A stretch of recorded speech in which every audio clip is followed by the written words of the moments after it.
ഇന്ന് നമ്മൾ യൂണിവേഴ്സിനോട് ചോദിക്കാൻ പോകുന്നത്, നിങ്ങളെ പറ്റിച്ചിട്ട് പോയവർ തിരിച്ചു വരുമോ, അല്ലെങ്കിൽ അവരെ വീണ്ടും കാണാൻ നിങ്ങൾക്ക് സാഹചര്യം വരുമോ എന്നതാണ് കേട്ടോ.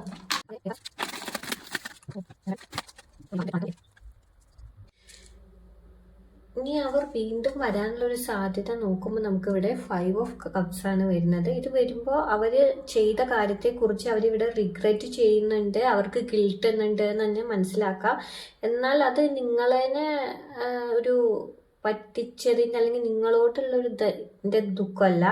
അവർക്ക് സ്വന്തമായിട്ട് എന്തെങ്കിലും നഷ്ടം സംഭവിച്ചിട്ടുണ്ടെങ്കിൽ അവരുടെ പേരിന് പറ്റിയ ഒരു മറ്റുള്ളവർ തെറ്റിദ്ധരിച്ചിട്ടുണ്ടാവും, അവരെ അറിഞ്ഞിട്ടുണ്ടാവും എന്നുള്ളൊരു വിചാരം, കുറ്റബോധം, അല്ലെങ്കിൽ മറ്റുള്ളവരെ പറ്റിച്ചിട്ടാണല്ലോ താൻ ഇങ്ങനെ നിൽക്കുന്നത് എന്നുള്ളൊരു റിയലൈസേഷനാണ് അവരുടെ വേദനയ്ക്ക് ഇപ്പോഴുള്ള കാരണം.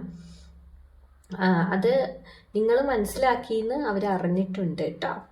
പിന്നീട് നമുക്ക് ഹാങ്ഡ് മാൻ എന്ന കാർഡാണ് ഇവിടെ വന്നിരിക്കുന്നത്. ഈ ഒരു കാർഡ് വരുമ്പോൾ അവർ ഇമ്മീഡിയറ്റ് ആയിട്ട് നിങ്ങളിലേക്ക് ഇവിടെ തിരിച്ചു വരാനുള്ളൊരു എനർജി ഇല്ല. അവരിപ്പോൾ ഒരു സ്ഥലത്ത് സ്റ്റക്കായി നിൽക്കുകയാണ്. അവർ വളരെയധികം കൺഫ്യൂസ്ഡ് ആണ് മറ്റുള്ളവർ ഇത് അറിഞ്ഞോ എന്നുള്ള കാര്യത്തിൽ. ഒരു ഡിസിഷൻ എടുക്കാൻ അവർക്ക് കഴിയാത്തൊരവസ്ഥയിലൂടെയാണ് അവർ കടന്നു പോകുന്നത്. വെയിറ്റ് ചെയ്യാണ്, വെയിറ്റ് ആൻഡ് വാച്ച് എനർജി ആണെന്ന് നമുക്ക് പറയാം. കാര്യങ്ങൾ മൂവ് ചെയ്യാൻ ഇപ്പോൾ അവർ തയ്യാറല്ല കേട്ടോ.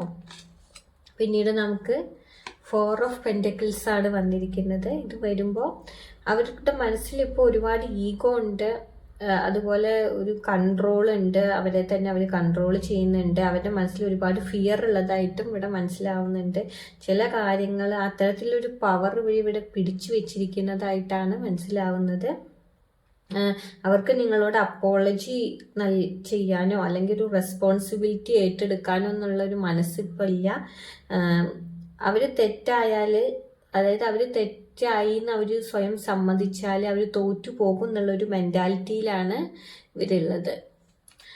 പിന്നീട് നമുക്ക് 5 ഓഫ് സോർട്സ് ആണ് വന്നിരിക്കുന്നത്. 5 ഓഫ് സോർട്സ് വരുമ്പോൾ ഇത് വീണ്ടും അവർ തിരിച്ചു വരികയാണെങ്കിൽ പോലും ഒരു സമാധാനത്തിന് വേണ്ടിയല്ല അവരിവിടെ വരുന്നത്. വീണ്ടും പഴയ കാര്യങ്ങളൊക്കെ റിപ്പീറ്റ് ചെയ്യാനോ, അതായത് അല്ലെങ്കിൽ ഈ അവിടെയുള്ള ഒരു സിറ്റുവേഷൻ അവരുടെ കൺട്രോളിലാക്കാനൊക്കെ വേണ്ടിയിട്ടാണ് അവർ വരുന്നത്. അവർ തന്നെ വിൻ ചെയ്യണം, ഈ ഒരു തെറ്റിദ്ധാരണ എല്ലാവരിൽ നിന്നും മാറ്റി അവർ തന്നെ അവർക്ക് അങ്ങനെയൊന്നുമില്ല, അങ്ങനെ ഒരു രീതിയിലാക്കണം, അല്ലെങ്കിൽ അവരെല്ലാം അത് ചെയ്തത് എന്നൊക്കെ മറ്റുള്ളവരെ മനസ്സിലാക്കിപ്പിക്കണം. അതിന് വേണ്ടി അവരെന്തും ചെയ്യും. അതിന് വേണ്ടിയിട്ടാണ് അവർ വരാനുള്ളൊരു സാധ്യത. അല്ലെങ്കിൽ അവർ വീണ്ടും നിങ്ങളെ ഇമോഷണലി മാനിപ്പുലേറ്റ് ചെയ്യാനും ഉള്ളൊരു സാധ്യത നമുക്കിവിടെ കാണാനുണ്ട് കേട്ടോ.